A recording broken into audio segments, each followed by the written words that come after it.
versículo 16.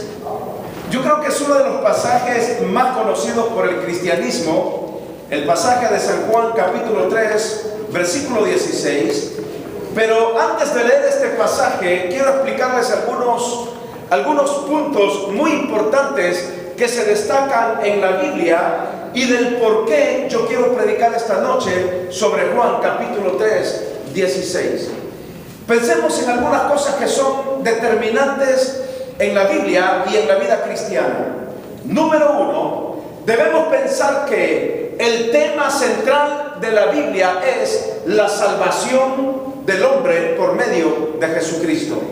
Ese es el tema central de toda la Biblia.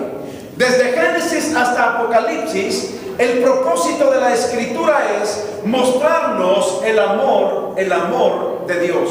Y realmente, hermanos, yo creo que vale la pena considerarlo porque este es el tema central de toda la Biblia, la salvación de Dios para el hombre por medio de Jesucristo. Pero aquí surge una pregunta más. Si el tema central de la Biblia es la salvación de Dios por medio de Jesucristo, entonces podríamos pensar en otra pregunta. ¿Quién es el personaje central de toda la Biblia? Jesucristo. Porque si el tema central es la salvación de Dios para el hombre por medio de Jesucristo, tenemos que pensar entonces que el personaje central de toda la Biblia, desde Génesis hasta Apocalipsis, también es el Señor Jesucristo. Y uno de los pasajes que atestiguan este hecho maravilloso de que Jesucristo es el personaje central y que la salvación es el tema central de la Biblia, está reflejado en San Juan capítulo 3, versículo 16. Creo que lo podemos poner aquí enfrente. Es un pasaje maravilloso. Yo pregunto esta noche, ¿cuántos se saben Juan 3, 16? 1, 2, 3, 101, 121, 324. Qué bueno. Muy bien. Qué interesante que la mayoría de nosotros no sabemos, hermanos, este pasaje de Juan 3, 16. ¿Podemos repetirlo este pasaje? Sí. Vamos, 1, 2, 3. Porque de tal manera amó Dios al mundo que ha dado a su Hijo unigénito para que todo aquel que en él cree no se pierda, mas tenga vida eterna. Una vez más, porque de tal manera amó Dios al mundo que ha dado a su Hijo unigénito para que todo aquel que en él cree no se pierda, mas tenga vida eterna. Vamos a ver esos que levantaron la mano, el 1, el 2, el 3, el 4, hasta llegar hasta donde dije que era. Vamos a ver, juntos, 1, 2, 3. Porque de tal manera amó Dios al mundo que ha dado a su Hijo unigénito para que todo aquel que en él cree no se pierda, mas tenga vida eterna. San Juan capítulo 3, versículo 16. Qué maravilloso pasaje. Yo creo que ningún cristiano debe ignorar, o por lo menos no debe de pasar por alto, este pasaje de San Juan capítulo 3, versículo 16. Todo lo que nosotros podemos observar en el Antiguo Testamento, desde Génesis capítulo 3, versículo 15, que es la primera profecía en relación a la salvación del hombre. Génesis 3, 15 es la profecía, la primera profecía en relación de la salvación de Dios para el hombre. A partir de ahí, todo lo que usted puede observar, como por ejemplo los sacrificios de los machos cabríos, el cordero pascual que se sacrificó con la liberación del pueblo de Israel en Egipto, la serpiente que estuvo en el desierto, la serpiente de bronce que fue levantada para sanidad de los israelitas mediante iban a la peregrinación, todo lo que usted pueda ver relacionado en el Antiguo Testamento solamente era, como dice el autor a los Hebreos, era una sombra, una figura de lo que iba a acontecer para salvarnos a cada uno de nosotros. ¿Qué queremos decir con todo esto?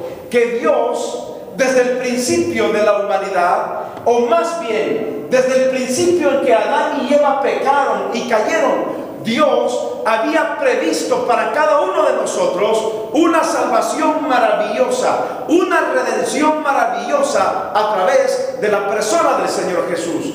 Todo lo que sucedió en el Antiguo Testamento con los holocaustos, los sacrificios, lo que sucedía en el tabernáculo, el sacerdocio, todo eso, según Hebreos, era una sombra que señalaba lo que iba a hacer el Señor Jesucristo por cada uno de nosotros. De tal manera que el apóstol Juan nos está diciendo una verdad que yo creo que es una verdad universal. ¿Por qué es universal? Porque de tal manera amó Dios al mundo. Aunque el pueblo de Israel fue el pueblo escogido por Dios, porque Dios quería trabajar con un pueblo, y Dios hizo del pueblo de Israel un pueblo con llamamiento, un pueblo con linaje, un pueblo con descendencia, un pueblo con mucha bendición. Dios también lo escogió para trabajar con ellos, y este pueblo es el pueblo de Israel. Pero note usted lo que la Biblia dice: aunque el pueblo de Israel fue el pueblo amado y escogido por Dios, Dios no hace acepción de personas en su amor. Porque ¿qué está diciendo Dios? Porque de tal manera amó que Dios al mundo. Dios no solamente amó al pueblo de Israel. Dios no solamente amó, por ejemplo, a los patriarcas. ¿Quiénes fueron los patriarcas? El patriarca Abraham. ¿Qué otro patriarca tenemos?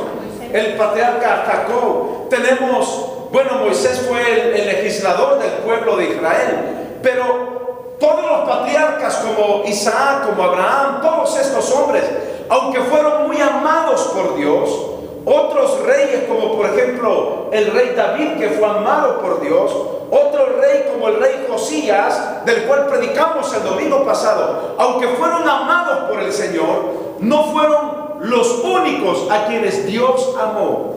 Dios nos amó a todos, y su amor es un amor universal. Es un amor que trasciende fronteras, es un amor que trasciende idiomas, que trasciende lenguas, que trasciende culturas.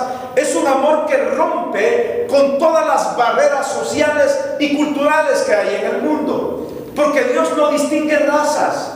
Dios no distingue quién es moreno, quién es blanco, quién es feo, quién es bonito. Dios no distingue tampoco los idiomas, si hablamos el castellano, o si otros hablan el inglés, o si otros hablan, por ejemplo, el griego, o si otros hablan el portugués.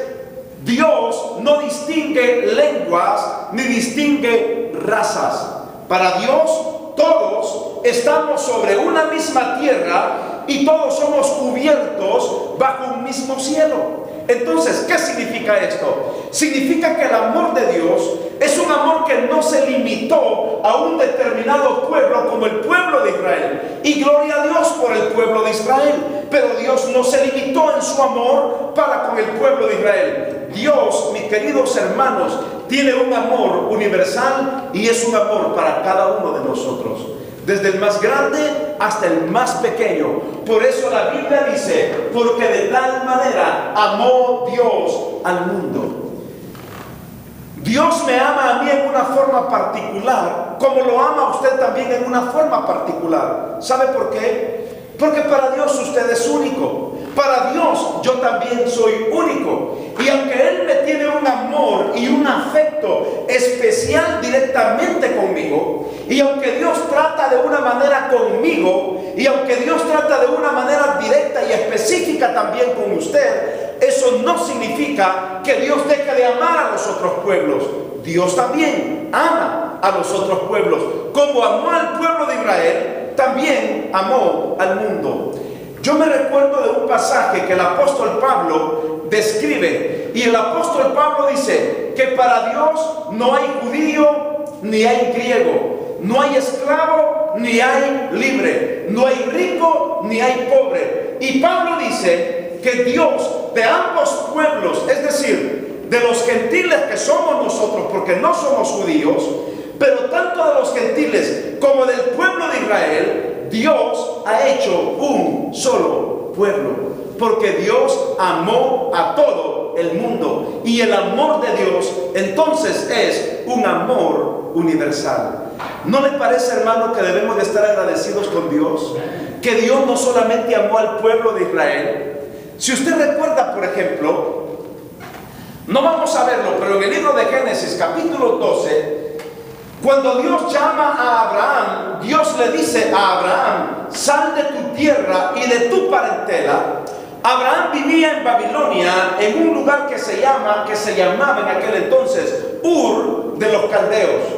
Babilonia en el Antiguo Testamento es lo que se conoce como hoy el centro de Irak, en Bagdad. Y todos sabemos esto. Sin embargo, Dios llamó a Abraham y le dijo que le daría una descendencia, y le dio promesas de un hijo, le dio promesas de que iba a bendecir a todos los que le bendijeren, que iba a maldecir a todos los que le maldijeren. Sin embargo, su amor no solamente se encerró en Abraham para con su pueblo, su amor se extendió a todo el mundo. Y por eso el tema central de la Biblia es la salvación de Dios para el hombre por medio de Jesucristo.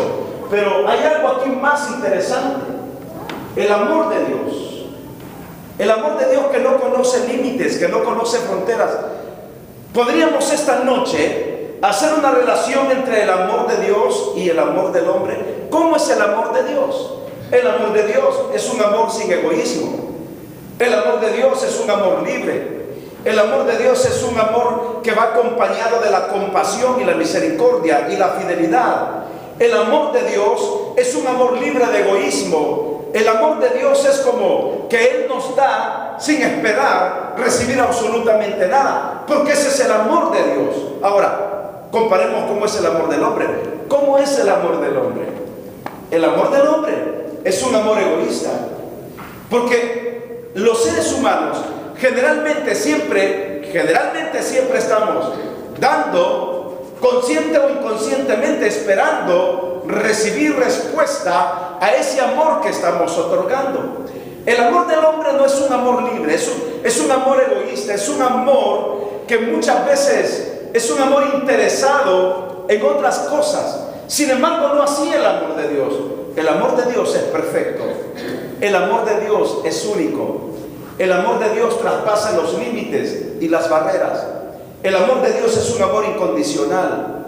Solo recordemos aquellas palabras del Señor Jesucristo, cuando el Señor Jesucristo dijo que deberíamos de bendecir a quienes nos maldicen, que deberíamos de orar por aquellos que nos persiguen. Pero yo le pregunto, ¿realmente es fácil para nosotros bendecir a los que nos maldicen y orar por aquellos que nos persiguen?